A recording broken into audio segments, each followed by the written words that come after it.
تو میں اگر کوئی درس ہوا یا کوئی عالم ہوا وہ کوئی حدیث سنا رہا ہوگا وقال اللہ وقال رسول اللہ کہہ رہا ہوگا میں سنوں گا. اور اگر کوئی درس نہیں ہے تو میں کسی کو اپنی کوئی میرے پاس اگر جو علم دیا ہے وہ میں کسی کو دوں گا تو کیا اجر ملے گا؟ کان لہ کاجر حاج تام حجتہ، اسے اللہ سبحانہ و تعالی مکمل حج کا ثواب دے گا، مکمل تام. اگر آج کوئی شخص حج کے لیے جائے یہ دعویٰ نہیں کر سکتا کہ میرا حج مکمل ہوا ہے، وہ ضرور کہے گا اس میں کوئی کمی بیشی ہے. لیکن یہ حدیث جو ہمیں سکھلا رہی ہے فرض نماز کے لیے آنا اور درس کے لیے آنا، یہ دونوں ہی ہمارے معاشرے میں غائب ہو چکے ہیں. یہاں یقین جانیے، دیکھیے اپنی مسجدوں میں جہاں علماء کرام بیٹھ کر درس دے رہے ہوتے ہیں ان مجالس کو دیکھ لیجئے، اللہ ماشاءاللہ آپ ان لوگوں کو گن سکتے ہیں. فرض نماز بھی چھوڑ دی، علم حاصل کرنا بھی چھوڑ دیا، اور یہ اتنا بڑا اجر بھی ہم نے گوا دیا. تو لہٰذا نماز کے لیے آئیں، کتنی پیاری حدیث اور ساتھ نیت کر کے آئیں کہ اللہ سبحانہ و تعالیٰ ہمیں کوئی علم سے دنیا میں سکھاؤ تو یہ مجھے یہ عظیم جو اجر ہے یہ مل جائے گا. یہ ہر پانچوں نمازوں میں کر سکتے ہیں، کوئی خاص ایک نماز نہیں اور کوئی خاص مسجد بھی نہیں ہے. علماء کرام نے اس کی شرح میں یہی بیان کیا ہے، اور یہ حدیث صحیح الترغیب کے اندر شیخ ناصر الدین الالبانی رحمہ اللہ نے صحیح قرار دیا ہے. پھر من صلى فجر في جماعة ثم قاعد يذكر الله حتى تطلع الشمس ثم صلى ركعتين كانت له كأجر حج وعمرة تامة تامة تامة أو كما قال صلى الله عليه وسلم. انس بن مالک رضی اللہ عنہ جو آپ کے گھر کام کیا کرتے تھے وہ فرماتے ہیں کہ اللہ کے رسول صلی اللہ علیہ وآلہ وسلم نے فرمایا جس نے نماز فجر جماعت کے ساتھ پڑھی، یہ بڑا مشکل کام تھا، جس نے نماز فجر جماعت کے ساتھ پڑھی اور پھر وہیں بیٹھا رہا، اللہ اکبر، اسی جگہ پر اٹھا نہیں اور اللہ کا ذکر اور اذکار کرتا رہا حتیٰ کہ سورج نکل آیا، پھر اس نے 2 رکعتیں پڑھی اللہ کے لیے خالصاً، اور اسے ایک حج اور ایک عمرے کا ثواب ملے گا.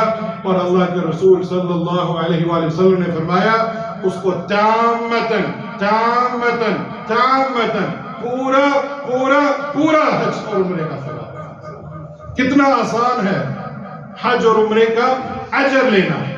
حج کی فرضیت وہی رہے گی، حج ایک رکن ہے، ارکان الاسلام ہے، اس کی فرضیت ادا کرنے کے لیے آپ کو جانا پڑے گا مکہ میں، لیکن اس جیسا اجر ہمیں روزانہ فجر کے وقت مل سکتا ہے.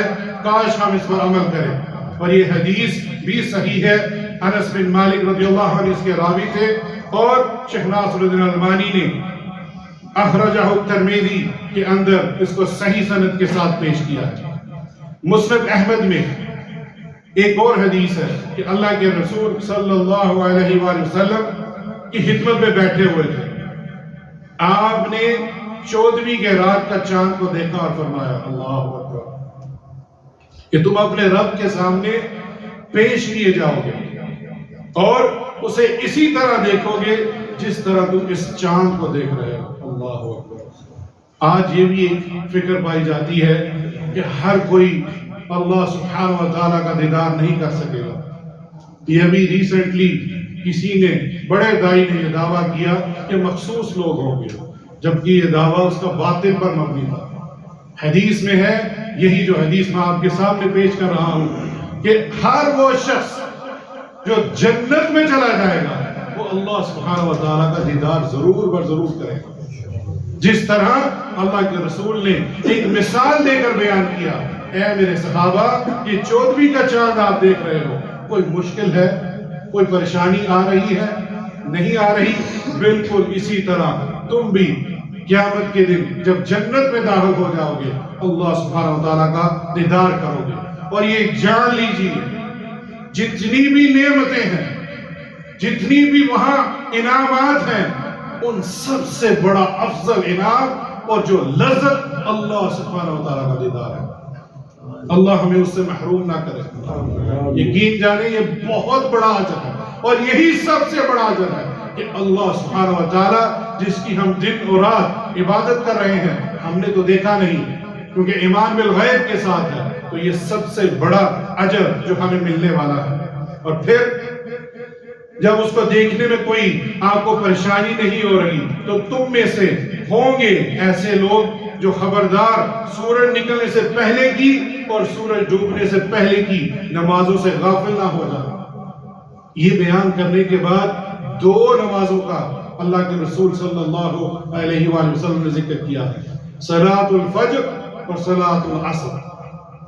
سورج طلوع ہونے سے پہلے فجر کی نماز اور سورج غروب ہونے سے پہلے عصر کی نماز, تم ان میں غافل مت ہونا. یہ صلاۃ البردین ہے, من صلی بردین دخل الجنہ او کما قال صلاۃ السلام. جس نے یہ دو ٹھنڈی نمازیں پڑھ لی وہ جنت میں داخل ہو جائے گا.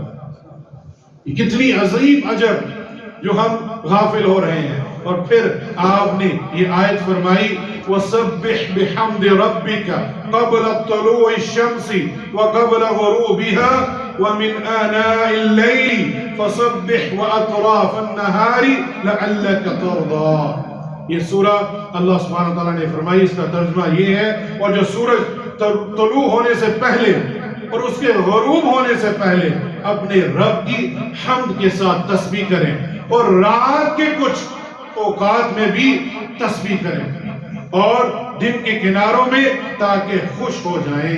اور یہ حدیث امام بخاری اس میں لے کر آئے ہیں اپنی بخاری میں, اور مسلم بھی, یعنی متفق علیہ حدیث ہے.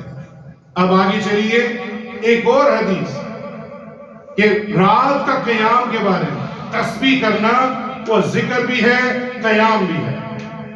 اور یہ بھی آج کل ہم دیکھ رہے ہیں, آپ نے بھی مشاہدہ کیا ہوگا کتنی صفیں ہوتی ہیں جب صلاۃ التراویح ہوتی ہے. ایک و مشکل دو, الا ماشاء اللہ کچھ مساجدوں میں اللہ سبحانہ وتعالیٰ نے رونقیں لگائی. آئیے اس حدیث کی طرف.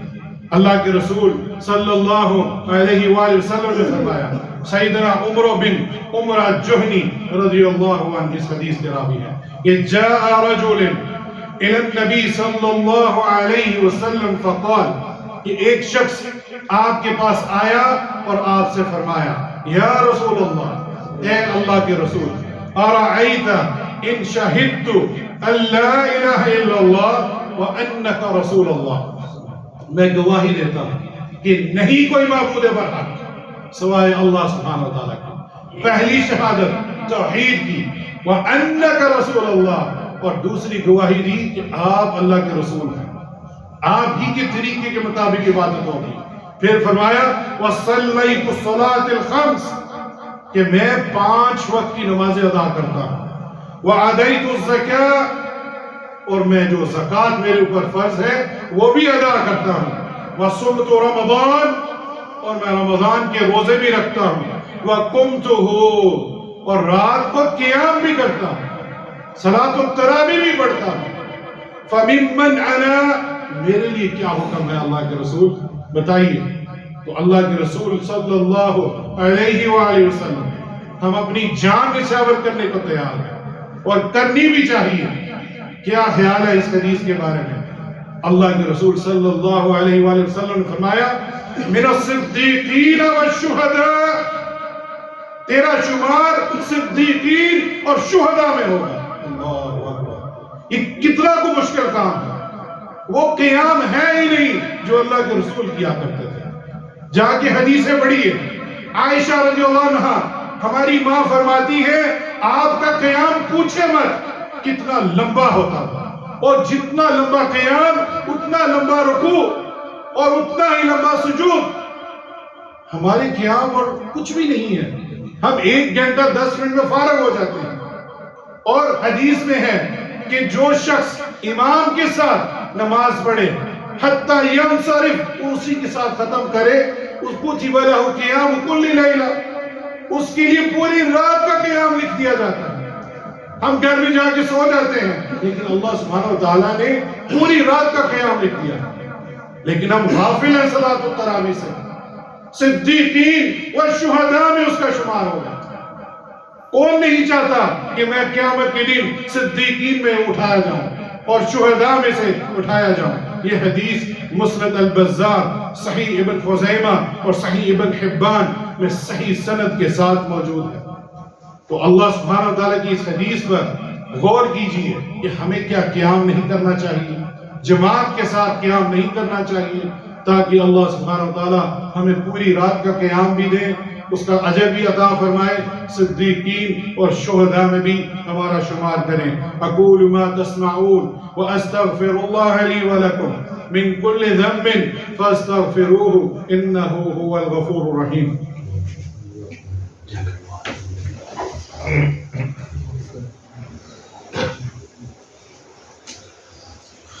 الحمد لله والصلاة والسلام على رسول الله وأشهد أن لا إله إلا الله وحده لا شريك له وأشهد أن محمدا عبده ورسوله۔ ایک اور عمل عن ابی ذر رضی اللہ عنہ، اس حدیث کے راوی ہیں، اور یقین جانے یہ سنت المہجورہ، یعنی لوگ اس سنت کو بھول چکے ہیں، الا ما شاء اللہ۔ اللہ کے رسول صلی اللہ علیہ وآلہ وسلم نے فرمایا، من قال في دبر صلاة الفجر وهو ثان رجليه قبل ان يتقلب، جو صلاة الفجر پڑھے، اور ایک اور حدیث میں ہے مغرب، یہ دونوں اوقات کی نماز یاد رکھیے گا، صلاة الفجر اور صلاة المغرب، وہ ادا کرے، وهو ثان رجليه، اور جس حالت میں ہے، جس حالت میں اس کے پاؤں ہیں اسی حالت میں رہے، اٹھے نہ، اور ان یتکلم قبل ان یتکلم، اور بات کرنے سے پہلے یعنی خاموش رہے، اسی سلام پھیر کر استغفر اللہ استغفر اللہ استغفر اللہ اللہم انت السلام ومنک السلام تبارکت یا ذا الجلال والاکرام، یہ ذکر کرنے کے بعد اسی حالت میں، جس حالت میں پاؤں مڑا ہوا ہے اور کلام نہیں کرنا، یہ 10 بار کہنا ہے۔ لا الہ الا اللہ وحدہ لا شریک لہ لہ الملک ولہ الحمد یحیی ویمیت وہو علی کل شیء قدیر، یہ 10 بار آپ نے دہرانا ہے، فجر میں اور مغرب میں۔ کیا انعام ملے گا؟ اللہ کے رسول صلی اللہ علیہ وآلہ وسلم نے فرمایا 10 مرتبہ پڑھنے پر اسے 10 نیکیاں ملیں گی، اس کی 10 برائیاں مٹا دی جائیں گی۔ کوئی مٹا سکتا ہے ہمارے نامہ اعمال سے برائیوں کو؟ نہیں مٹا سکتا۔ پھر اس کے لیے 10 درجات بلند کر دیے جائیں گے، یہ تیسرا انعام ہے۔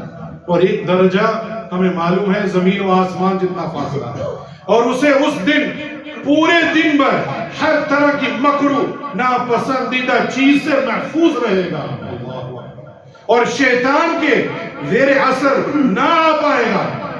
ہم شیطان سے بچنا چاہتے ہیں، یہ عمل کیجئے جو ہم بلا چکے ہیں، اسے کسی چیز پر، مکروہ چیز پر کوئی ضرب نہیں آئے گی، اور شیطان کے زیر اثر نہ آنے پائے گا، اور اس کی نگہبانی کی جائے گی۔ اللہ اکبر۔ کون نگہبان کرے گا؟